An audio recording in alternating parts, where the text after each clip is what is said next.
What is going on, guys? Tuesday, January 16th. This is the fourth take today. I have no idea what's going on in my head. For some reason, it just stuff gets jumbled up. So let's start with news that came out from Raphael Bostic, the Atlanta Fed president, talking about inflation and talk about when they're going to raise rates again, in his opinion. He is of the opinion they don't touch it till they achieve the 2% target inflation. Now, what is inflation today? Let's see what they're measuring. They're measuring, of course, the CPI, right? And how are they measuring that? With various different goods or things that they are targeting. It's an index. They're not looking at everything, the total cost of living, looking at specific things. Now, I like to go to shadowstats.com. I have a subscriber, so I'm not going to type in my data here. I can just get it without that. Go to alternate data, go down to CPI to inflation.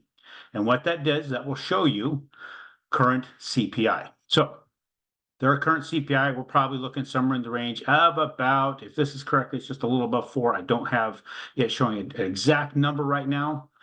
But if you're looking at what real rate of inflation is, it's closer to 12. So they're looking for it to be around 2. We're not there yet.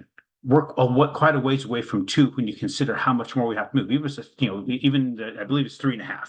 If I'm going to be accurate here. In fact, I'm just going to look this up because I want to be accurate with what we're talking about. So we look up current CPI. I should have looked it up before this, but I pulled open Shadow Stops thinking that would show us what we need to do. What is CPI right now? It is 3.4% is what they're going off of. Now, that's a lot to move to get down to 2%. The other thing is, where did 2% come from? Anybody know? 1996, then a meeting, all the people within the Fed, and there was a question there of what is the target. Well, that's when we had Alan Greenspan. Alan Greenspan said, well, if we're looking for a target to be 0, but I don't know if we can ever get to 0. Well, it was then discussed. Janet Yellen, she was in that room then too, said, well, why don't we target 2%? Because we really can't target, we don't have a real good way of measuring inflation. So they targeted 2%. And it was just something that was being said in the room. They never really, it was a spitballing session that created that. So this targeted 2% situation, then they also manipulate what they want to see to achieve that number. Now we have them saying, or at least Raphael Bostic saying, let's see what we can get as far as to that 2 before do any movement. Now, why would that be a good move? My opinion, be a great move. Hold off to achieve 2%. Keep the rates higher, so the cost of things are higher, so people slow down their purchasing. That's the problem. People are buying way too much money, chasing too few goods. So we have to affect the value of money enough that people will slow down what they're buying, so that we bring the cost of things down. But what we also have is this other problem.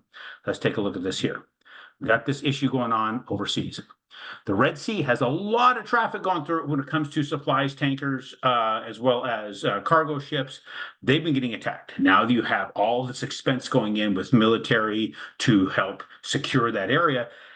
That's going to there's a lot of rerouting going on. As a result of that rerouting, that's going to increase the cost of goods. It's also going to slow down goods in their import and export, pushing those costs up even higher again. So now we have inflation is under attack once more in another way. So those are some things that we're looking at. We also have what else came out today. Let's just take a look at the manufacturing index.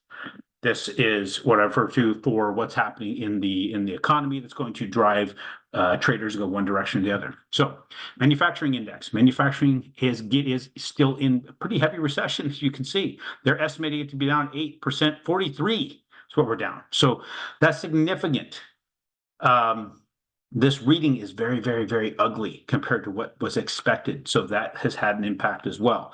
Tomorrow we have a lot of stuff coming out. I mean, look at this. We're talking, see here, this whole list of things. Now, there's the ones that we watch for. Retail sales. We look at industrial production, capacity utilization. There's other things in here when it comes to loan applications, inventory, housing market index, those kind of things. There's a lot of things in tomorrow's report that we're going to be looking at. But with what we've seen today with manufacturing, saying that it's somewhat in a recession, that's beneficial to bonds. Saw that help us. Sorry for all the pinging in the background there. We got a lot of data coming across to me, a lot of questions, a lot of emails, a lot of instant messages. Now let's look at how bonds are reacting to this. So here's the 5.5. I'm looking at that one pretty consistently because that's a lot of the business I'm targeting for that particular coupon. we are still in this sideways channel between 100.53. That was the ceiling that I had indicated in the past from way back earlier last year. I think it was around March when I first started talking about that. I have to find it, where the pricing set from the market the day they announced quantitative easing by the Fed, November 25th of 2008. Everything below that was the market doing their trading, and then the Fed announced quantitative easing, where the Fed was going to dump money in it, a bunch of money into the bonds, and then everything went above that line, and everything traded above that line after the Fed announced that. So that to me is a barrier for the market. We keep hitting it. As you can see, we hit it. But then today, with the news that came out, it did open low. It's coming back up. We're going to probably hit that, come off again today. I see us trading in this particular range for a little while. I don't know where it's going to break out. If it does break out to the bottom, we've got a pretty heavy fall. That means we could see about 100 point increase, 100 basis point increase, meaning whatever your rate was the day before, if it fell all the way to this 99.89 line, then it would actually put the cost of those rates 1% higher. We're trading right now between 99.83 and 100.53. That's about it. Let's just say a 75 basis point. So your cost will adjust 0.75% in this range right here. So just know that. Anything that happens in there will affect the cost on any rate, 0.75% in cost. So that's what we're looking at right now. We'll continue to monitor what these what the bonds do and how it's going to affect it. We'll give our recommendations. I recommend always lock at the top there. We're approaching the top again. That's where I think we should be. Not that floating at the bottom really, because we don't know how well that bottom's going to hold. So that's another thing. Floating at the bottom is risky. So it's the best I can give you right now. I'll be back with you guys on Friday. Thank you for always tuning in, and we'll talk to you soon.